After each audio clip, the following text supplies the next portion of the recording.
नमस्कार और इस एक्सप्लेनर में स्वागत है। आइए आज सीधे तौर पर एक बेहद खास विषय पर चर्चा करते हैं। आज का पूरा ध्यान भगवान हनुमान से जुड़े उन 11 प्राचीन चमत्कारों की गहराई को समझने पर है। और हाँ, ये भी देखना है कि ये सदियों पुराने ग्रंथ और मान्यताएं आज के इस आधुनिक दौर में लोगों की आस्था को कैसे नया आकार दे रहे हैं। तो इस एक्सप्लेनर की शुरुआत एक बेहद सीधे लेकिन गहरे सवाल से करते हैं। स्रोत सामग्री में भी सबसे पहले यही सवाल उठाया गया है। क्या आज भी हमारे आसपास ऐसी घटनाएं घट रही हैं जिन्हें विज्ञान पूरी तरह से नहीं समझ सकता? एक आम भाषा में कहें तो क्या आज भी चमत्कार होते हैं? सच में ये एक ऐसी पहेली है जिसने सदियों से इंसानी दिमाग को उलझा रखा है। इस सवाल की जड़ तक जाने के लिए इन 11 पौराणिक घटनाओं को 4 अलग-अलग हिस्सों में बांटा गया है। शुरुआत होती है इन चमत्कारों की शाश्वत प्रकृति से, फिर बात आएगी असीम शारीरिक शक्ति के कारनामे, उसके बाद भक्ति की असली ताकत और आखिर में आज के इस कलयुग में उनकी उपस्थिति। चलिए जल्दी से आगे बढ़ते हैं। तो पहला हिस्सा, शाश्वत चमत्कार, यानी इतिहास में उनकी कभी न खत्म होने वाली अमर उपस्थिति। हिंदू मान्यताओं की माने तो हनुमान जी अजर अमर हैं। मतलब आज के वक्त में भी ऐसे कई साधु संत हैं जिनका ये पक्का दावा है कि उन्हें घोर तपस्या के दौरान साक्षात उनके दर्शन हुए हैं। और सिर्फ दर्शन ही नहीं, भारत के कई प्राचीन मंदिरों से रात के अंधेरे में अक्सर ऐसी रहस्यमयी घटनाओं की खबरें आती रहती हैं जिन्हें कोई वैज्ञानिक रूप से समझा नहीं पाया है। उनके आज भी मौजूद होने का ये विश्वास इस उपस्थिति को एक बहुत ही ताकतवर रूप देता है। अब दूसरे हिस्से की तरफ आते हैं, असीम शक्ति के हैरतअंगेज कारनामे, जो सीधे तौर पर असंभव को संभव बनाने की कथा है।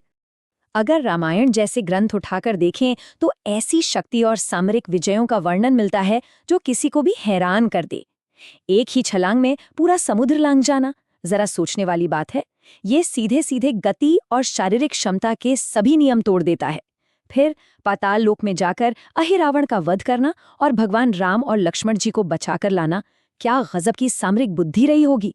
और हाँ, सबसे प्रसिद्ध वाक्य तो याद ही होगा, जब युद्ध में लक्ष्मण जी मूर्छित हुए थे तो उनके प्राण बचाने के लिए संजीवनी बूटी लाते समय पूरा का पूरा पहाड़ ही हवा में उठा लाना। बिल्कुल रोंगटे खड़े कर देने वाला कारनामा। और इस किस्से की सबसे कमाल की बात क्या है, ये सिर्फ एक किताबी या पौराणिक शक्ति नहीं है, बल्कि आज की दुनिया की एक गहरी जिज्ञासा भी है। स्रोत में ये साफ लिखा है कि आज के वक्त में भी वैज्ञानिक हिमालय के अनजान क्षेत्रों में उन जीवनदायिनी जड़ी बूटियों के रहस्य को खोलने की लगातार कोशिश कर रहे हैं। मतलब इतिहास और विज्ञान यहाँ आकर बिल्कुल आमने सामने आ खड़े होते हैं। एक और हैरान करने वाली क्षमता जिसका जिक्र आता है वो है अपना आकार बदलना। जरूरत पड़ने पर बिल्कुल छोटा, एकदम सूक्ष्म रूप ले लेना, या फिर अगले ही पल एक विशालकाय रूप में आ जाना। असल में ग्रंथों का मानना है कि ये सिर्फ शरीर का साइज बदलना नहीं है, बल्कि ये प्रतीक है एक अटूट आत्मविश्वास और अचूक बुद्धि का। आइए तीसरे हिस्से की तरफ रुख करते हैं, भक्ति की शक्ति और उनका वो रूप जो एक परम रक्षक का है। यहाँ जो चीज सबसे ज्यादा ध्यान खींचती है वो है सिर्फ इस एक अकेले नाम की ताकत, राम। ग्रंथों में ये बात बिल्कुल स्पष्ट तौर पर बताई गई है कि जहाँ कहीं भी इस राम नाम का जाप सच्ची श्रद्धा से किया जाता है, वहाँ ताकत और हिम्मत देने के लिए हनुमान जी की व्यक्तिगत मौजूदगी होती है। ये अपने आप में एक बेहद गहरा मनोवैज्ञानिक और आध्यात्मिक कनेक्शन है। और यही अटूट विश्वास हमें ले आता है हनुमान चालीसा की तरफ। ये महज कुछ शब्दों की प्रार्थना नहीं है, दुनिया भर के करोड़ों लोगों के लिए ये डर, तनाव और नकारात्मक ऊर्जा को खत्म करने की एक अचूक दवाई है।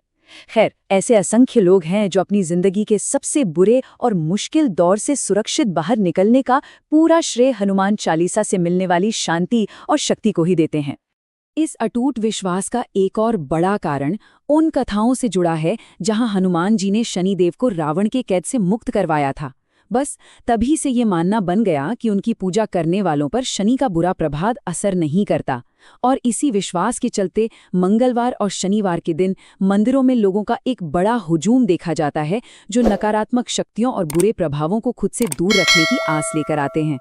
अब बढ़ते हैं इस एक्सप्लेनर के आखिरी यानी चौथे हिस्से पर, आज के हनुमान यानी कलयुग के सबसे जागृत देवता। इस टाइमलाइन पर नजर डालना सच में दिलचस्प होगा।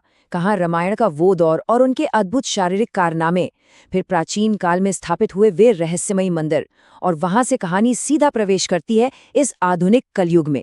कहा जाता है कि कलयुग में वही एक ऐसे अकेले देवता हैं जो पूरी तरह जागृत हैं, और जो लोग निस्वार्थ भाव से सेवा करते हैं वो उनसे सबसे तेजी से प्रसन्न होते हैं। और क्या इन आधुनिक चमत्कारों का कोई आधार है? इस डेटा पर गौर करते हैं। करोड़ों भक्तों का दावा है कि सच्ची श्रद्धा से की गई उनकी प्रार्थनाओं ने आज के दौर की आम परेशानियों को जड़ से सुलझाया है। चाहे वो रुकी हुई नौकरी मिलना हो, किसी गंभीर बीमारी से ठीक होना हो, या फिर टूट चुके आत्मविश्वास को दोबारा हासिल करना हो। डेटा के मुताबिक ये सिर्फ एक अंधविश्वास नहीं, बल्कि लोगों के जीवन में आने वाले सकारात्मक बदलाव हैं। और अब जब इस एक्सप्लेनर को यहीं विराम दिया जा रहा है, तो एक बड़ा सवाल जरूर उठता है। इन 11 अद्भुत चमत्कारों में से कौन सी वो एक घटना है जो आज के इस तेज तर्रार और आधुनिक दौर में सबसे ज्यादा सच्ची और प्रभावशाली लगती है? ये एक ऐसी बात है जो तय तौर पर इन पुरानी मान्यताओं को एक नए और गहरे नजरिए से देखने पर मजबूर कर देती है।